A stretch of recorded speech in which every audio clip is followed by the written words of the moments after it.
ಇಲ್ಲಿ ಭಾಗವಹಿಸಿರ್ತಕ್ಕಂಥ ಎಲ್ಲ ಮುಸಲ್ಮಾನ್ ಬಾಂಧವರೇ, ಇತರ ಎಲ್ಲ ಸ್ನೇಹಿತರೇ, ಮಾಧ್ಯಮದ ಗೆಳೆಯರೇ, ಇವತ್ತು ಇಡೀ ಭಾರತ ದೇಶದಲ್ಲಿ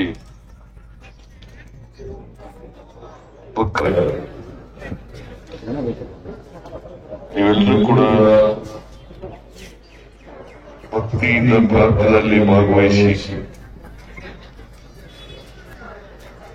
ಮರುಕುಲಕ್ಕೆ ಒಳ್ಳೆಯದಾಗಲಿ ಅಂತ ಹೇಳಿ ಪ್ರಾರ್ಥನೆಯನ್ನು ಮಾಡಿದ್ದೇನೆ.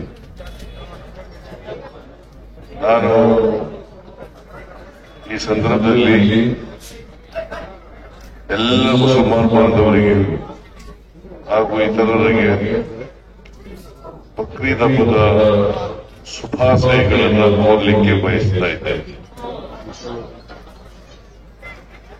ಈದ್ ಉಲ್ ಆಧಾ, ಈದ್ ಉಲ್ ಆಧಾ ಇದನ್ನ ನೀವೆಲ್ಲರಿಗೂ ಕೂಡ ತಿಳಿಸಿ, ನೀವೆಲ್ಲರೂ ಕೂಡ ಪ್ರಾರ್ಥನೆ ಮಾಡಿದ್ದೀರಿ, ಸಾಮೂಹಿಕ ಪ್ರಾರ್ಥನೆ ಮಾಡಿದ್ದೀರಿ. ನಾನು ಕೂಡ ಪ್ರಾರ್ಥನೆಯಲ್ಲಿ ಭಾಗವಹಿಸಿದ್ದೇನೆ. ಬಹಳ ಮುಖ್ಯವಾಗಿ ಒಂದು ಸಮಾಜದಲ್ಲಿ ನಾವೆಲ್ಲರೂ ಅಣ್ಣ ತಮ್ಮಂದಿರಂತೆ ಬಾಳಬೇಕು ಅಷ್ಟೇ, ಪರಸ್ಪರ ಪ್ರೀತಿ ವಿಶ್ವಾಸದಿಂದ. ಯಾಕಂದ್ರೆ ಈ ದೇಶ ಬಹುತ್ವದ ದೇಶ, ಎಲ್ಲ ಧರ್ಮದವರಿದ್ದಾರೆ, ಎಲ್ಲ ಜಾತಿಯವರಿದ್ದಾರೆ, ಎಲ್ಲ ಭಾಷೆಯವರಿದ್ದಾರೆ, ಎಲ್ಲ ಪ್ರಾಂತ್ಯದವರಿದ್ದಾರೆ. ಹಾಗಾಗಿ ಮನುಷ್ಯತ್ವ ಬಹಳ ದೊಡ್ಡದು. ಪ್ರತಿಯೊಬ್ಬರು ಕೂಡ ಮನುಷ್ಯನಾಗಿ ಬಾಳಬೇಕು, ಪರಸ್ಪರ ಪ್ರೀತಿಸಬೇಕು. ಎಲ್ಲಕ್ಕಿಂತ ಮುಖ್ಯವಾಗಿ ಪ್ರತಿಯೊಬ್ಬರಲ್ಲೂ ಕೂಡ ಸಹಿಷ್ಣುತೆ ಬರಬೇಕು. ಇನ್ನೊಬ್ಬರನ್ನ ಸಹಿಸ್ಕೊಳ್ತಕ್ಕಂಥ, ಇನ್ನೊಂದು ಧರ್ಮವನ್ನು ಸಹಿಸ್ಕೊಳ್ತಕ್ಕಂಥ, ಇನ್ನೊಂದು ಧರ್ಮವನ್ನು ಪ್ರೀತಿಸ್ತಕ್ಕಂಥ, ಇನ್ನೊಂದು ಜನಾಂಗದವರನ್ನ ಪ್ರೀತಿಸ್ತಕ್ಕಂಥ ಮನೋಭಾವ ಬೆಳಿಬೇಕು. ಆಗ ಬೆಳೆದಾಗ ಮಾತ್ರ ರಾಷ್ಟ್ರನೂ ಏಳಿಗೆ ಆಗ್ತದೆ, ಸಮಾಜನೂ ಏಳಿಗೆ ಆಗ್ತದೆ, ಎಲ್ಲ ಧರ್ಮದವರು ಕೂಡ ಏಳಿಗೆ ಆಗಲಿಕ್ಕೆ ಸಾಧ್ಯ. ನಮ್ಮ ಸರ್ಕಾರ ಸರ್ವಧರ್ಮ ಸಮನ್ವಯದಲ್ಲಿ ನಂಬಿಕೆ ಇಟ್ಕೊಂಡಿರ್ತಕ್ಕಂಥ ಸರ್ಕಾರ. ನಾವು ಸಂವಿಧಾನದಲ್ಲಿ ನಂಬಿಕೆ ಇಟ್ಕೊಂಡಿರ್ತಕ್ಕಂಥ, ಸಂವಿಧಾನ ಏನೇ ಹೇಳ್ತದ ಅದರಂತೆ ನಡ್ಕೊಳ್ತಕ್ಕಂಥ. ನಾವು ಯಾವುದೇ ತಾರತಮ್ಯ ಮಾಡಕ್ ಹೋಗಲ್ಲ, ಯಾವುದೇ ಧರ್ಮದವರಿಗೂ ತಾರತಮ್ಯ ಮಾಡಕ್ ಹೋಗಲ್ಲ. ಯಾಕಂದ್ರೆ ಕರ್ನಾಟಕದ 7 ಕೋಟಿ ಜನರನ್ನ ರಕ್ಷಣೆ ಮಾಡಬೇಕಾಗಿರ್ತಕ್ಕಂಥ ಜವಾಬ್ದಾರಿ ನಮ್ದು.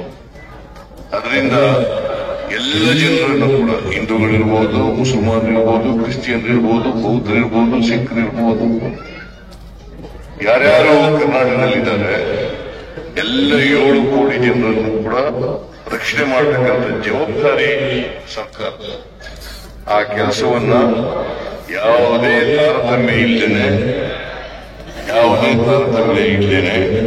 ಎಲ್ರಿಗೂ ರಕ್ಷಣೆ ಕೊಡ್ತಕ್ಕಂಥ ಕೆಲಸವನ್ನ ಮಾಡುತ್ತೇವೆ ಅಂತಕ್ಕಂಥ ಮಾತುಗಳನ್ನು ಹೇಳಿ, ಅಲ್ಪಸಂಖ್ಯಾತರು ಕೂಡ ಯಾವುದೇ ಕಾರಣಕ್ಕೆ ಆತಂಕ ಭಯ ಪಡಬೇಕಾದಂತ ಅಗತ್ಯ ಇಲ್ಲ.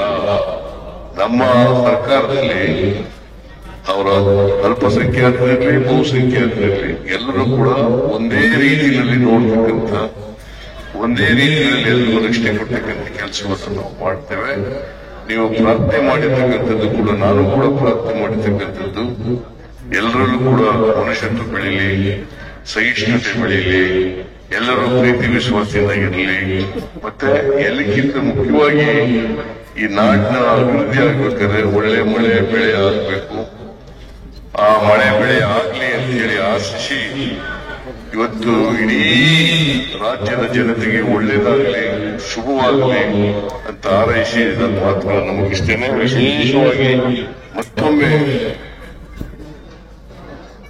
ಬಕ್ರೀದ್ ಹಬ್ಬದ ಶುಭಾಶಯಗಳು, ಬಕ್ರೀದ್ ಹಬ್ಬದ ಶುಭಾಶಯಗಳು ನಿಮ್ಮೆಲ್ಲರಿಗೂ ಧನ್ಯವಾದಗಳು.